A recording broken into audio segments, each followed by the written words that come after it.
Hello, everyone. Welcome to the second episode of the Average Gamer podcast. My name's Grant. I run a YouTube channel called Over the Edge. I'm also joined by Sully, One Guy's Opinion, and Joe Chip. Hello. Hello. So we're just going to start by just going around and talking about what we've been up to this week. So, Joe, do you want to start off? Yeah, well, the last couple of weeks, I've not been doing a lot of gaming, to be honest, because I was away in Florence. I got back from Florence about a week ago now. And since then, I've been playing with the PlayStation VR and my Xbox One S. Sully, what about you? What have you been up to? Played any games? I'm still actually playing Gears of War 4. I love it. Okay. Yep, I've been dabbling in a little bit of Battlefield 1, which, you know, it's probably not as good as what I thought it would be. That's just my opinion. I'm actually having a lot of issues. I think it's driver issues with the online side of things. It's just really crappy performance, which apparently is just related to my 1070 GPU. That's apparently no other GPU in the world's affected by it. So awesome. Great. So that's always good. So who knows when I'm getting support for that. But other than that, just been doing YouTube. And I've actually been overhauling my spare room, which is my YouTube room. I guess I have a whole room for YouTube.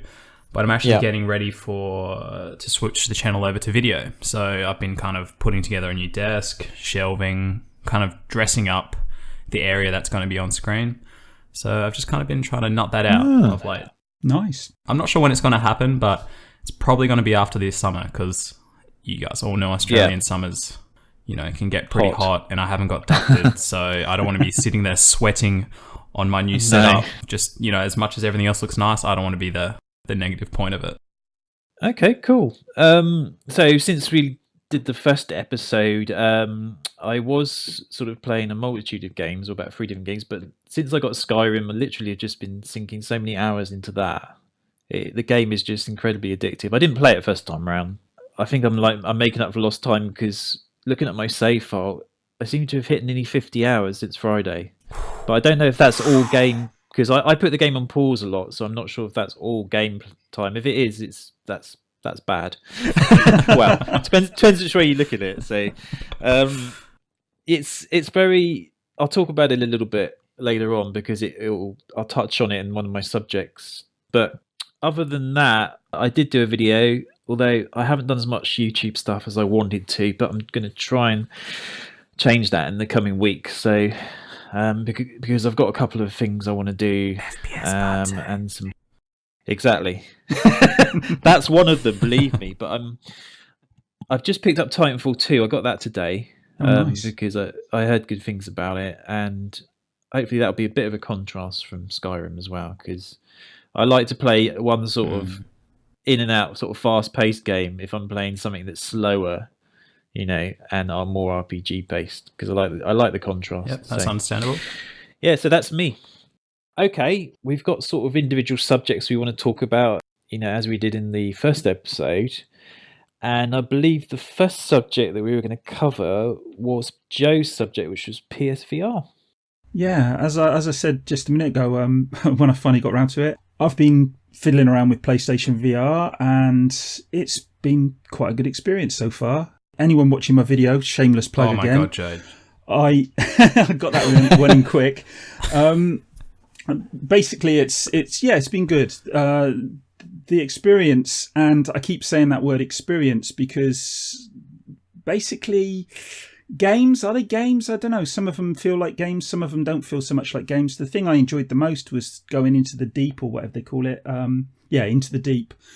And that's not a game at all. You just sit there and look around, and that's all you do. So it's not a game at all. Is that the one with the shark cage? Yeah, you've got a shark attack. Yeah, yeah, I've seen that. Yeah, yeah, and it's fun, but it's not a game. It's just like a demo, really. But it is quite a good demo, and it's one of the better looking things that I've seen so far. There's some issues with the system. You know, it's. Well, I said in the video that it's a bit of a pain in the arse to set up. There's cables everywhere and so on and so forth. And I couldn't play it for too long either. I found that was a bit, it was a bit difficult to play it for too long. Yeah. But yeah, it's quite good fun. But what I want to broaden this out into is to talk about where we think it's going and whether PlayStation VR's, and VR in general, is going to be something that's going to be big moving forward. And I just wondered what you guys thought. Well, can I just start by saying that fantastic video, Joe. I watched it yesterday, and I'm someone who wouldn't even consider buying PSVR, but after watching your video and hearing your thoughts, straight away I'm toying with the idea. But that kind of leads into, for me personally, like you said, with all these demos, they almost still kind of feel like, yeah, they're tech demos, but they almost feel like proof of concept still. You know, there's nothing on the PSVR that I've seen that makes me go, like, for example, the original Xbox with Halo that goes, wow, FPS experience on console. Holy crap, I have to go pick that up. So at the moment, I'm still kind of in that same boat. And like you said, with, what was the racing game? Drive Club, was it? Yeah, Drive Club VR, See, when you said that obviously the visual fidelity has been scaled back because obviously the demands of VR are greater than what can actually be put on. Scaled back a lot too. When you say games being scaled backwards to be playable on VR, that straight away turns me off.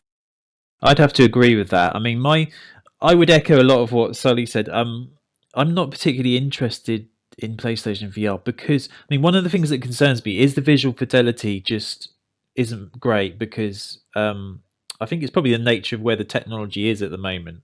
And to make it affordable, they probably had to do a lot of scaling back in terms of sort of PSVR itself. Compared to, say, maybe Oculus and Vive, I don't know what resolutions they run at, but I would guess that the PSVR is not as good as, for instance, those. And I know that you have to have a higher end PC to run them anyway. Yeah. But I mean, I think you're right in the sense that at the moment there's too many experimental kind of experiences which aren't really what I would qualify as full length games because by the nature of the technology, I don't think you can. I mean, you said that yourself that you couldn't sit down and play it for very long, and I think that is an issue at the moment. I think it will continue to be. Actually, I don't think it's something that's going to go away. It's tied directly to the hardware. The hardware has to be at a certain level before you can iron out those effects that give you nausea and stuff like that, like the frame rate and the motion blur and stuff. But in order to iron that out, you do have to have very, very beefy hardware. Yeah, I'm wondering if it's going to improve at all with, the PlayStation Pro. But, the stuff I've heard where people have compared it to the Vive and the Oculus is they've said it compares pretty well. So, I mean, I can't talk on that personally because I've not tried the other two. No. But a lot of people have said that it compares fairly well. So I don't know if it's specific to PlayStation VR or if it's just the nature of, well, as you say, where we are with the tech at the moment. I think you're probably right in the sense that it's very early days in terms of the tech's literally just entered the home. It's entered into mainstream consumer culture, in the last sort of year. I mean, and I think it's at a stage now where I personally don't think it's going to hit mass market for probably another few years because I think it's a little too early on. I think the games are a little bit like the Wild West where nobody really knows what genres are going to work. It's kind of like the early days of gaming, actually, when we didn't really have genres because people didn't really know what worked, because game systems were quite rudimentary, and VR at the moment is quite rudimentary. It's not really that technically developed to be able to offer us like a full HD experience, so I don't think it's going to take off yet. I think I think I read something about Sony's sales projections weren't exactly in the millions. Let's put it that way. That's good. That's good to play on the safe side. The counterpoint to that, though, is that I still have to say, with the reservations I had going in and the reservations I still have now, the actual experience I had of using it was better than I was expecting. So the next question for me to ask you guys is, do you think that it's going to be here to stay, or do you think it's going to fizzle out like the Wii, with the paddle I personally things? think it's on a slightly different level than the Wii and what the whole Kinect was and the motion controls were. And that's purely because it's not controller orientated like the Kinect and the Move and the Wiimotes were. It's more of a way to visually engage with your gaming experience. So I think it kind of falls into the background, you know, if you're not interacting with it as such. It's more appealing because, you know, you can just sit there with a controller and play your game. And for me personally, the ultimate version of VR, which they're not there yet, and this may not ever happen, but I'm not really interested in like looking around, moving around, or waving my arms around. To sell a VR to me, for example, Microsoft, if they brought out a VR set, if I could get Halo coming, on, isn't it? I think it is. If I could get Halo on VR and basically just have it replace my main TV, and I could strap it onto my face, covers all of my peripheral vision, and basically maybe it felt like I was inside the Master Chief's helmet, and it was from a fixed point of view, you couldn't look around, and I'd just play the game normally. It also takes away all that other crap, which I think developers don't know how to tackle at the moment. Like, there's no standard. Like, they don't know how to get people to interact with their environment, because, you know, a lot of the time people are in small offices and rooms. You know, there's no standard for how you develop a game for VR. Yeah, I think the issue of moving around is one that's not really been properly solved yet, from what I know. I mean, I've yet to try any VR, so I can't really talk from the experience of knowing actually what it's like. But I like what you said about, you know, if I could put the unit on and play a game like Halo, it's obviously going to increase the immersion, and it's going to make the game, you know, a lot more exciting. I think, you know, if you just a screen with, I think it's. Yeah, there's a practical consideration for me though, and this is the same as I found with the Wiimotes and whatnot. Is I find myself thinking, do I put the VR headset on or do I pick up my controller? And the answer has been quite often, oh bloody hell, I can't be bothered. You know, I'm just going to pick up my controller and play a normal game. Because, you know, by the time you've plugged in the VR headset and you've calibrated it and all the rest of it, you know, 10 minutes has gone by and you've kind of lost your interest a bit. And I've had this. It's not exactly spontaneous, is it? Exactly. And I think that's a kind of that's an impediment to actually getting into that system and wanting to play it more. And you know, you can't sit around and play with your friends either. Well, certainly not yet, anyway. I don't think it will replace the way we game. I just think it's another way that's available to us to game. And I think it will stay. I don't think it will disappear. But as to whether it becomes a mass market movement, I can't see it happening at the moment. But that's only because I don't think the technology has been smoothed out yet.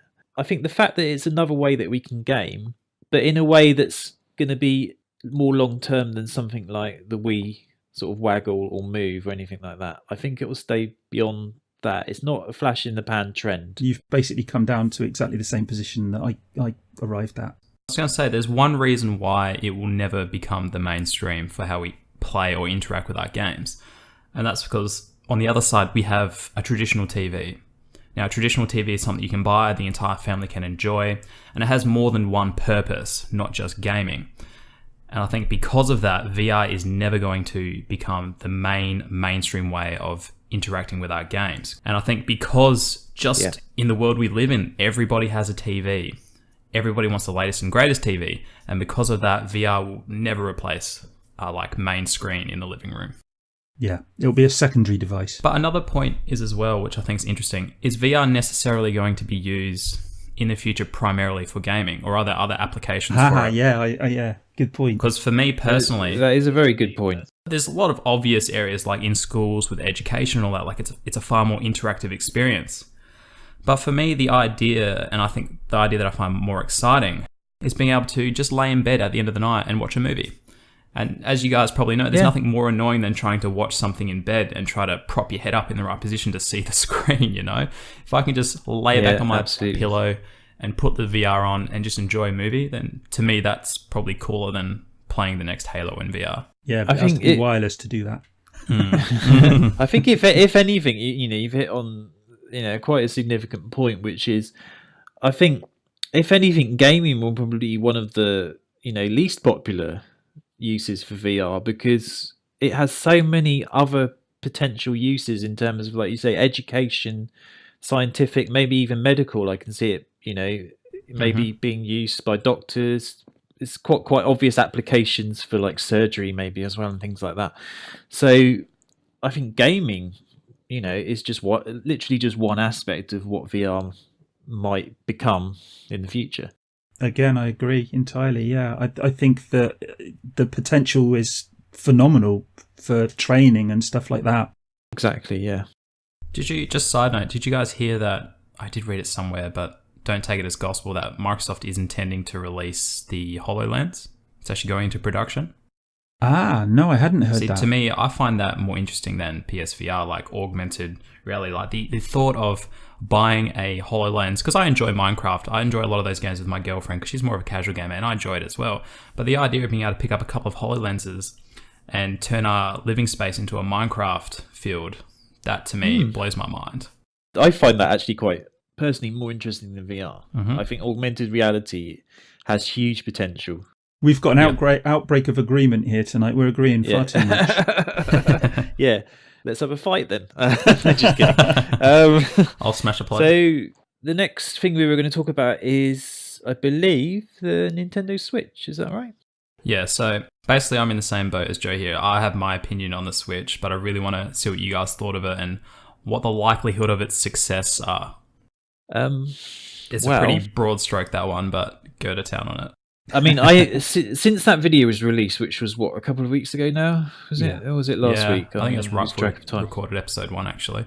It was, wasn't it? Okay. Well, when I saw that video, my instinct was, when I was watching it, was, okay, this is interesting. You know, this is a little bit of a departure, but then I thought, well, this is exactly the sort of thing Nintendo need to do, because the Wii U is basically, not to be blunt about it, but I'm going to be, has failed as a console.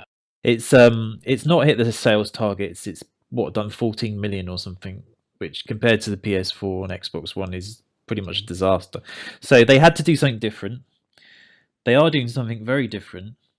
I will say, however, having thought about it over the last sort of week and a half, I'm not sure exactly that their gimmick is going to be enough to make a difference in the console arena today, because we are still pretty much about a box in front of the TV playing the highest resolution games that we can play. I mean, the PS4 Pro is just about to be released. We don't want to compromise for a bit of both worlds, you know, whether it be handheld or console, which is what the Switch is.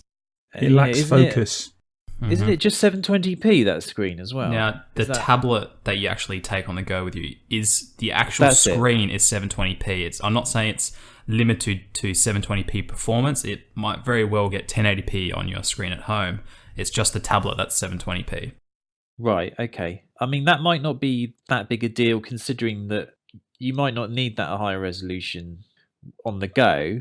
But having said that, I do think it is an issue as to how powerful the console's specs are going to be when you're actually sat in front of the TV playing it. Because let's face it, that's the majority of when you're going to be using it, isn't it? That's what I would think. I mean, I might be wrong on that. I don't know what you guys think. But it's a tough one to toss up because they haven't come out and given us solid specs for the machine. We know it's somewhere in line with the original Xbox and the PS4. Yeah. But to me, when you look at the PS4 and the original Xbox, look at the ventilation that those systems have just due to the heat they create. And then look at the Nintendo Switch. All the performance and compute takes place in a tablet compact environment. Now, I know the hardware inside of it's different. It's running off a chip. I think it's like an NVIDIA chip. Basically mobile tech. Yeah, it's the Tegra, isn't it? Yeah, but how much... Is it really going to be on par or better than the original PS4, the Xbox One, considering its form factor? And the heat it's going to create? I mean, I'm not an expert on it, but it's an interesting question. Well, I mean, it's like an iPad kind of chip, isn't it? I mean, it makes me wonder... Are they sort of almost saying, well, we're not going to try and compete with the Xbox One and PS4 in terms of raw power? I think that's exactly what they're doing. That is what they're doing. Yeah. That mindset scares me as well, because I think that can easily translate into, well, we're just going to do our own thing, and then that leads to them, at the end of the day, not having third-party support again. I think they will not get third-party support. I think they'll get maybe some third-party support early on, and then it'll tail off like it did with the Wii U. Yep, and it's catch-22 because you can't sell a system without third-party support. No. And, third-party support won't come to your system unless the sales are there. So Nintendo have dug themselves this hole over a large period of time, obviously, but this is ultimately where they're at now. I mean, I just as a parallel, I bought on launch, I bought the Dreamcast in '99, and that console was killed by the fact that it couldn't get the major third-party publishers to release any games. EA refused to actually sign an agreement with Sega, and that killed the console dead because they couldn't release any of the major sports franchises. They had to go and do their own version of NBA. And in the end, it was almost as if the publisher was saying, well, we're going to put all our chips in with the PS2. And the console was dead pretty much when the PS2 was released. My concern with the Switch is that something similar is going to happen. Like you say, if they can't get the third-party support, that console is going to die very, very rapidly, because it's almost as if they're saying, okay, we're not going to compete on power. We're going to go all in with this mobile thing gimmick. And my concern is how many people are actually going to fully utilize that aspect of the console, So it's... Well, I think it will probably sell like hotcakes in Japan and die in the water everywhere else, to be honest. That's my gut feeling with it. I was going to say, Japan in general, you look at the demographic and the statistics for the Nintendo 3DS sale, and actually there, like percentage-wise compared to other consoles, I read this a while ago, so it may not be accurate now, but the 3DS is huge. It's humongous over there. So I think handheld gaming in general over there is very big, so this will appeal to that demographic. Yeah. But that's not a big enough market in and of itself. No. And that's why the Xbox One has fuck all support in Japan, because they can't sell the system there and it's not important. Like, that Japan's not important for the console. I mean, they have tried desperately, bless them, Microsoft, haven't they, to break Japan for the Xbox. But for 360 days, yeah. It's just like bashing your head against a brick wall. But obviously, in different regions, people game differently. But my comment on that would be, the 3DS has done tremendously well in Japan, but the ecosystem is changing, even in places like Japan. People are gaming on mobile, obviously, and gamers are changing their habits, in territories like Japan. So will they actually put, their faith in the Switch? Or will they be gaming on mobile, and will it become something that's kind of trying to bridge the gap between console and mobile, but ends up falling in between and not hitting any of those two markets properly? They're going to be, exactly. They're going to be fighting on two fronts, in effect. Yes. And they're not going to be equipped to fight on either of them, because they're not powerful enough to compete with the home console market. And they're going to get overtaken swiftly by the mobile market. Exactly, because it's fixed hardware. It's not upgrading every year like we do with our phone contracts. Exactly. Yes, but precisely. Having said that, if there is any market left for handhelds such as the Nintendo 3DS, which actually, fun fact, the Nintendo 3DS, I believe, is up in sales, and it has been growing every year in sales since its release. That's interesting. So that's to me, that's mental. That's a positive outlook for the Switch, I think. But like you said, it's when you already have a PS4 and an Xbox One, it's certainly not going to win on the home console front, at least with the I wouldn't say mainstream, probably the middle to hardcore gamers, because we already all have Xbox Ones, we already have PS4s, and we're probably excited about PSVR. And Switch does none of that.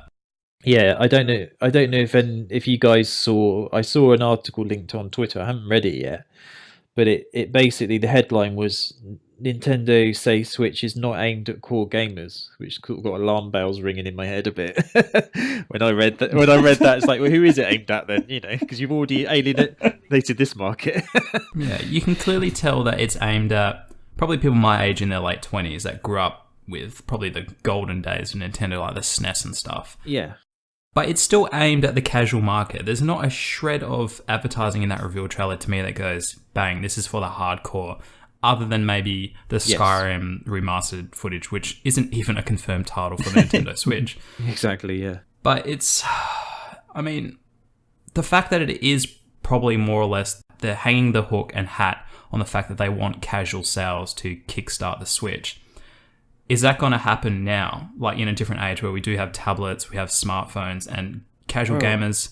Like my girlfriend, she owned a Wii back in the day and she loved it. But as soon as the iPhone came along, that was it for her as far as console gaming went. Yeah, I think... So is it enough? Is the Switch appealing to the casual gamer? Because if it's not, I think it's dead on arrival already. Because we already know the hardcore, unless you're a diehard Nintendo fan, you're not picking a Switch up because you've already got a PS4 and an Xbox One.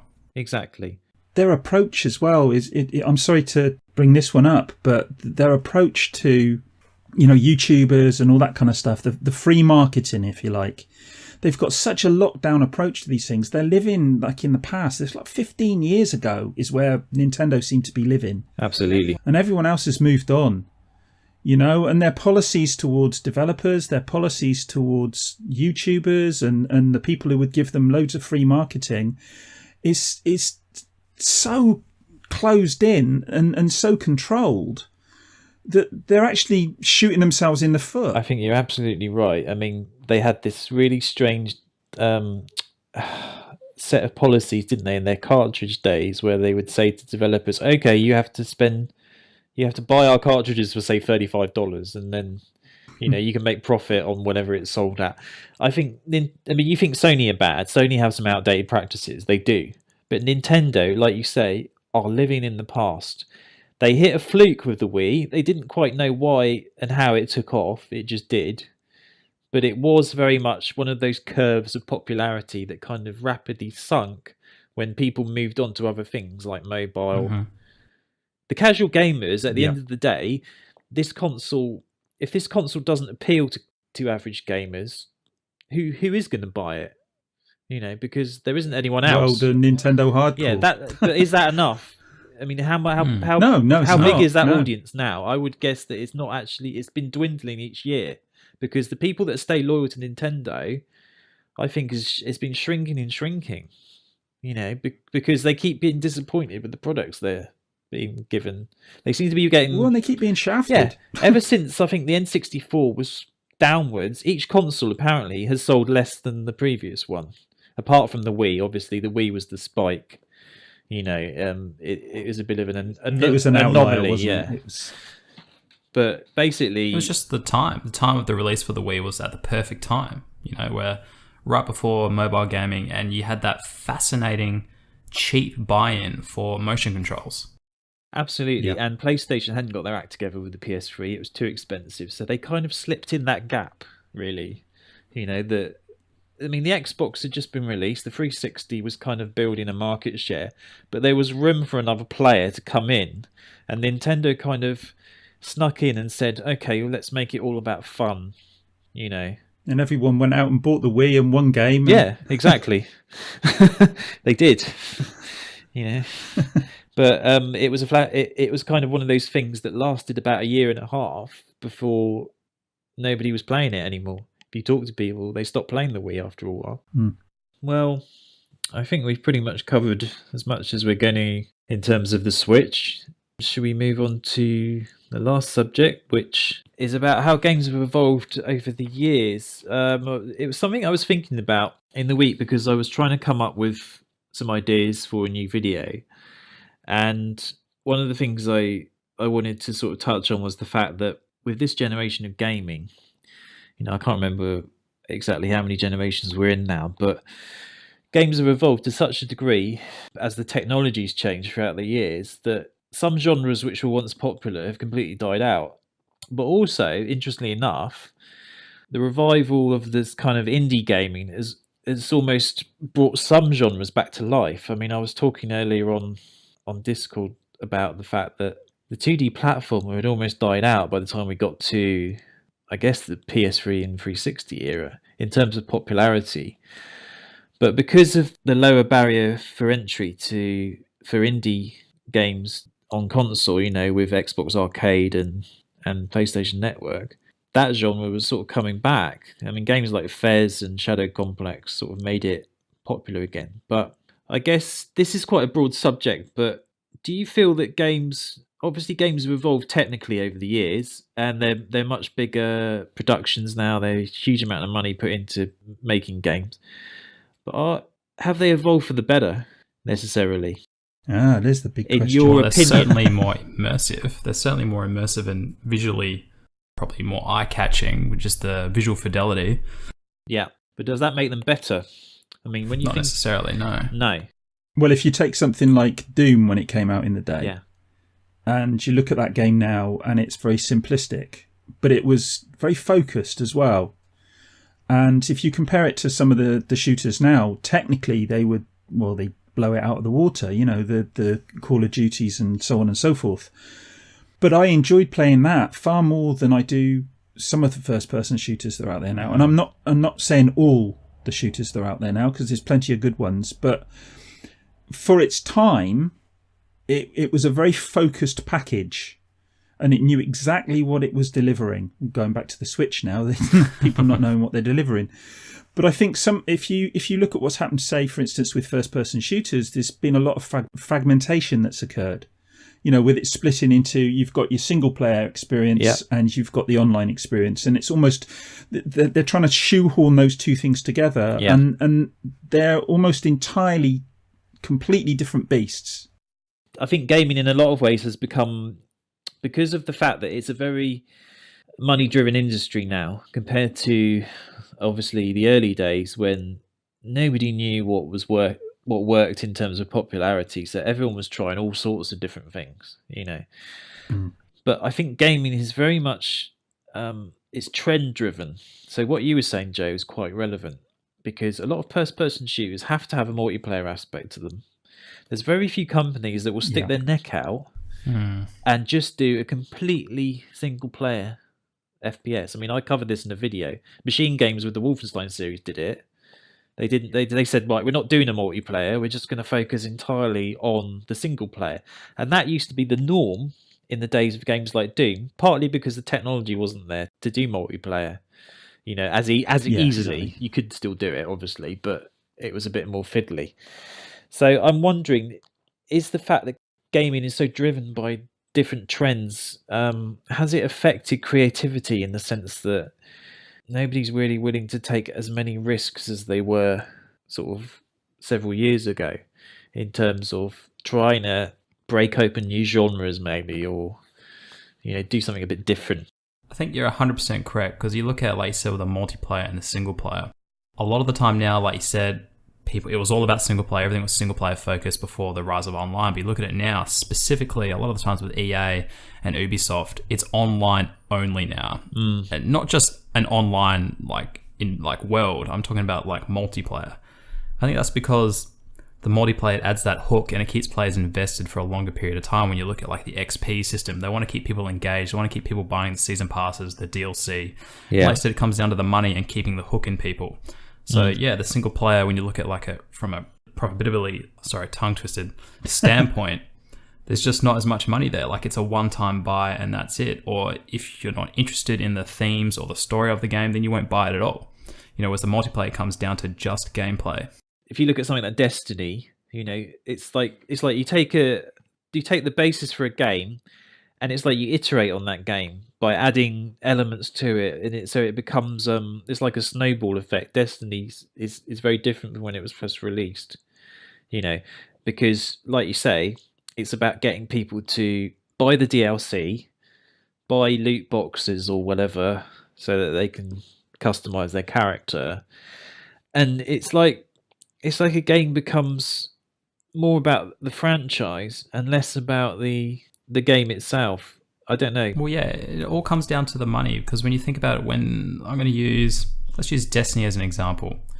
They've built the game, they've built the tools, they have the engine, and the base game's out, and now they can create DLC and sell you DLC for a fraction of the cost as what it actually took to build the game up from scratch, because they already have the tools, they have the assets, they have the knowledge, and making DLC is much cheaper than what it is actually making even a portion of the real game from scratch. But from a gamer's point of view, does that make for a better game? Well, I guess it depends on what kind of gamer you are, doesn't it? I suppose It does. But when you look at some of you get some horror stories of people spending ridiculous amounts of money. But even people who are relatively sensible about it, you buy a game, and you were saying this the other day, Grant, about the fact that the core price of games hasn't really gone up that much. No, it hasn't.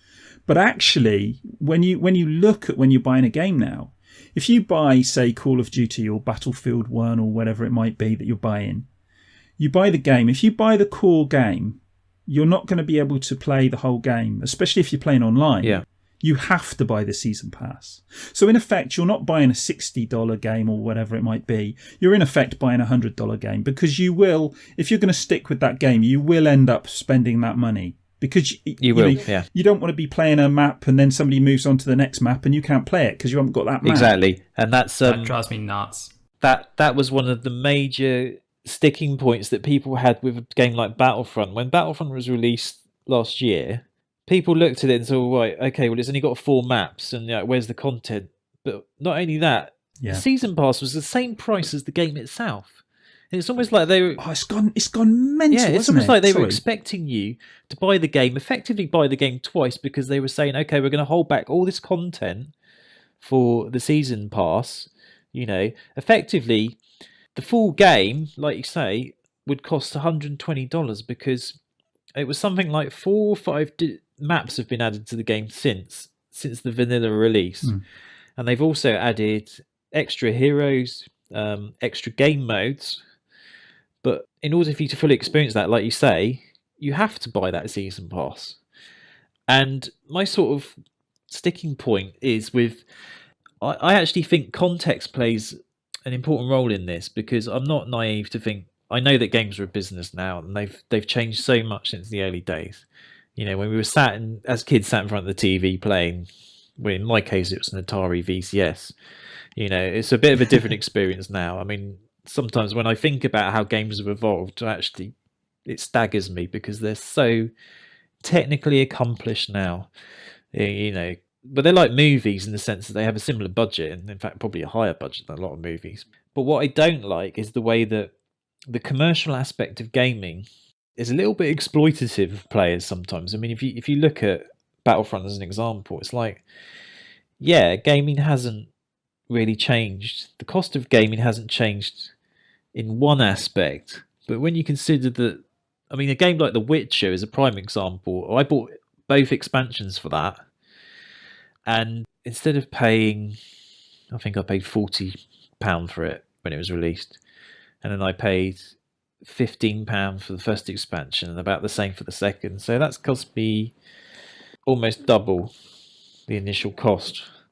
I mean, I got my money's worth out of that game, but what I'm saying is that they were a bit more honest with that game about telling you what you were getting for your money. I mean, you could experience the full game with The Witcher. That was actually one of the better examples, exactly, wasn't it? Because they actually gave you quite a lot of content for your money. And they gave you free content as well. They used to add things for free to the game, but they weren't expecting you to buy the game again to experience the full thing, because the whole of the main quest line was wrapped up in the main game, so you weren't being expected to pay for it again, effectively. And that sort of practice, I think, with companies like EA, they're not the only one that do it, but they're the most obvious example. One of the worst examples I can think of something like this is the latest Hitman game, where if you bought the collector's edition, you got your nice statue or whatever, but you didn't get the bloody game. I can't believe that. Was that DLC only or something, or what? The game? Well, basically, what happens is you could buy the small, you could get a digital download of the first map or whatever it was, and then you could incrementally buy it as it came out. And I think they're still putting out maps for it. I think it just finished actually, and did it just finish? Over, I think it got a really, really good review as a whole package, but. Well, I've got no problem with that at all. But the problem I had with it was the method with which they released it. I mean, and like I say, I did a video on this, and I don't want to go over it too much. But you could buy this bloody package which cost you over £100, and you get a bloody statue with it, that you could put on your shelf. But in effect, no fucking game in the package. I don't get that. Yeah. And then you're waiting, and okay, it's had good reviews now, but you didn't know that at the time. You're buying into something you have no idea about. Exactly. It's crazy. I mean, the Battlefront one was strange because the deluxe edition of that game gave you a pistol which was basically completely overpowered. So, you would get it, you would download it. You're going to say a pistol that you shoot yourself in the head with. If you played that for long enough, you probably would feel like doing that with Battlefront. I played it for 100 hours, but I'm a masochist. It was... What I'm trying to say is that games have evolved. Technically, they're so much better in what they can deliver as an experience. That's obvious. And that's mostly down to the technology and the fact that there's a lot more knowledge about how we can improve presentation, graphics, etc. But if I look at games today and I look at as an experience playing Super Mario World on the SNES, they're not necessarily better than that. You know, as an experience, that game was almost perfect. But then, like I was saying, it's the context of when you're playing it, because if that's the top tier of the technology available to us at the time, then it's kind of like a ceiling effect, isn't it? You're not going to be able to get better than that. Hypothetically say we never ever moved past the SNES, and the SNES was the only console ever available to this date as well. Do you think we would still be playing the SNES if nothing else came after that? Do you think it's a good question, the experiences that can be delivered, like you say, how they were so amazing back then, and they're not, the experiences now aren't necessarily better than what was back then, do you think we'd still be playing? Due to, like, obviously you'd hit a brick wall and a limit with what the console can do. Would we get bored of the experiences? I don't know. I mean, I know from my personal perspective, because the SNES had limitations, they had to make it all about the mechanics of the game in order to keep you hooked. Because visually, you could only do so much. I mean, there were companies like Rare that were getting things out of the console that people didn't think were possible with Donkey Kong Country and games like that. But I don't know if we would still be playing it. I know that some of my fondest gaming memories come from playing 4-player Mario Kart on the SNES with some friends after the pub, you know, and playing stuff like Castlevania and Mario World. But would we still be playing it?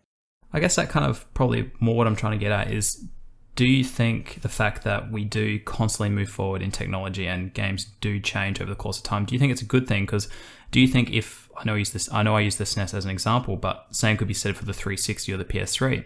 If we aren't constantly moving forward, do you think we'd get bored of the experiences that generation or system offers us? Well, I don't know, because we're never given the opportunity to actually stand still long enough. Yeah. I mean, I would say that developing technology for the sake of it is not necessarily a good thing, because the way the market works is you have to constantly give some people something new. Otherwise, they can't aspire to be getting something better than the thing they've already got, and advertising would never work. So I personally know I wouldn't necessarily be upset if we suddenly stopped at one point, whether it was the 360 or the SNES, because the way I see it is you don't necessarily have to keep iterating just to improve something, say, like only one aspect. You could say that gaming has improved visually and the audio has improved. And we've got the opportunity to make these amazing worlds like GTA and Witcher and Skyrim, etc. But that doesn't necessarily mean that gaming is mechanically better than it was 15 years ago. Storytelling doesn't necessarily move forward as a result. No, storytelling's not graphics and it's not dependent on technology, though, is it? Storytelling and narrative. No, that's what I mean, though. Well, partly it is, but if you look at games now, I mean, I suppose in some respects the movement of technology has given game developers the opportunity to develop more complex narratives and so on, which you couldn't do certainly in the early days. I mean, you know, that's true. You compare something like The Last of Us with you know, stuff that we were playing even 10 years ago, and it's more complex even in terms of its storytelling and its character development and so on and so forth. That's a very good point. So I think, you know, it's a double-edged sword, I think, in some respects. Yeah, I mean, you're right in the sense that it has allowed us to do things that wouldn't have been possible in earlier generations. That's definitely true. So it comes down to whether you know, game developers can keep giving us experiences that are keeping us entertained, I guess, you know, within the context of how we play games.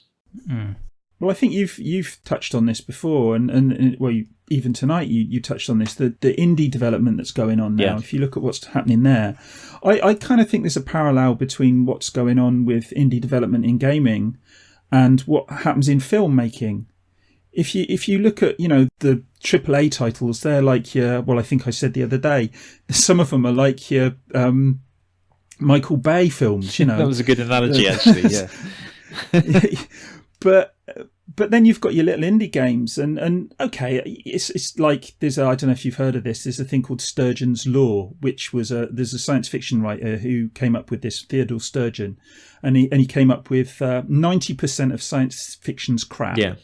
but then 90% of everything's crap. Yeah, that's good. I mean, I completely agree with that. I mean, I would say, if you take the average Hollywood, film releases, 99% of them are crap. They're sort of lowest common denominator. Like you say, Michael Bay. I mean, if you look at the proliferation of like the comic book movies, it's like one after the other. It's like a conveyor belt. There's not enough. There's not necessarily Call of Duty. Yeah, Call of Duty, FIFA, yearly franchises.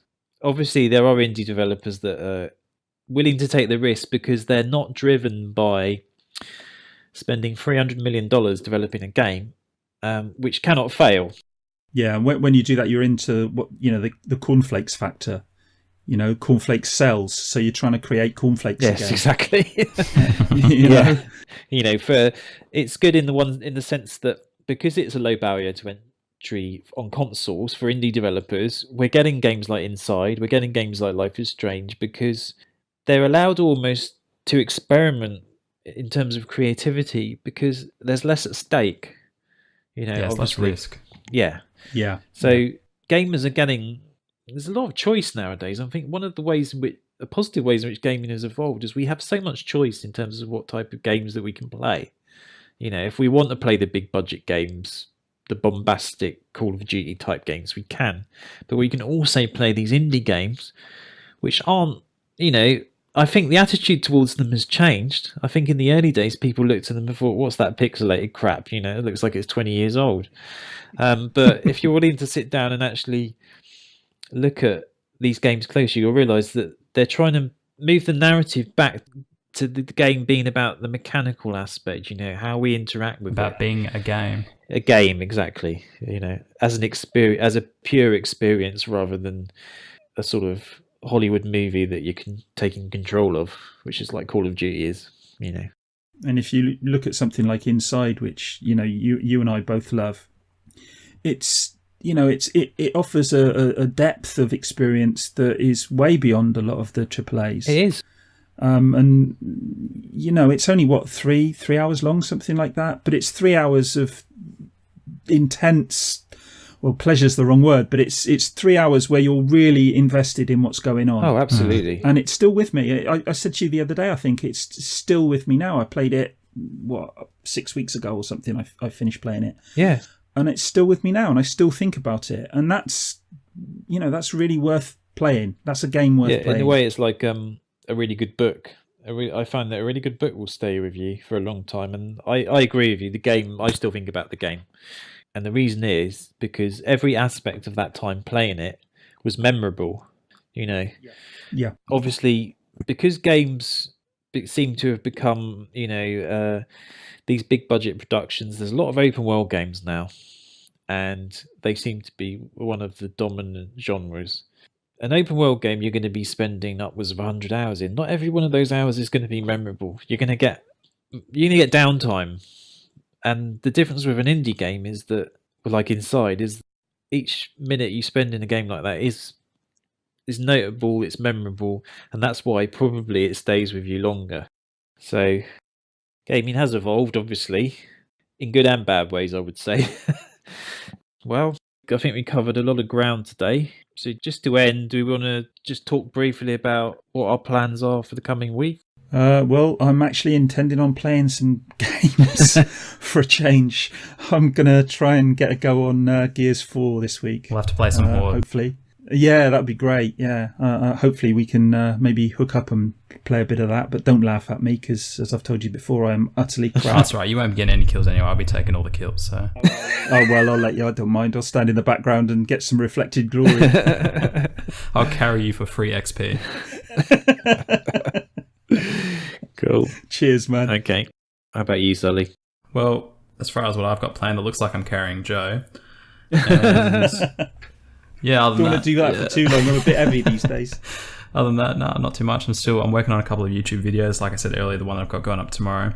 And other than that, yeah, playing some Gears of War, Battlefield 1, and then unfortunately back to work next week. Okay. Well, yeah, I'm going to be probably playing a bit more Skyrim, but I would want to play Titanfall 2 as well because of I hear good things about the campaign and the multiplayer, so I'm going to be doing that and working on a couple of YouTube videos, one of which is tied into what we've been talking about today, which was how I want to make a video on from Sky. It's called From Skyrim to The Witcher 3: How the RPG genre has evolved in like just 5 years. So that's one. The other one is hopefully going to be a part 2, which is the FPS video. By the way, I'm going to Yeah. start treating this part 2 as kind of like Half-Life 3, and anything you say, I could potentially take as part 2 being confirmed. Yeah. Okay. I better be careful what I say now. Well, thank you guys. It's been a good episode. And other than that, thank you for listening if you've made it this far. And just to say that our next episode will be 2 weeks from now. Again, you can find our individual channels in the description below. But thank you for tuning in, and we'll see you in the next episode.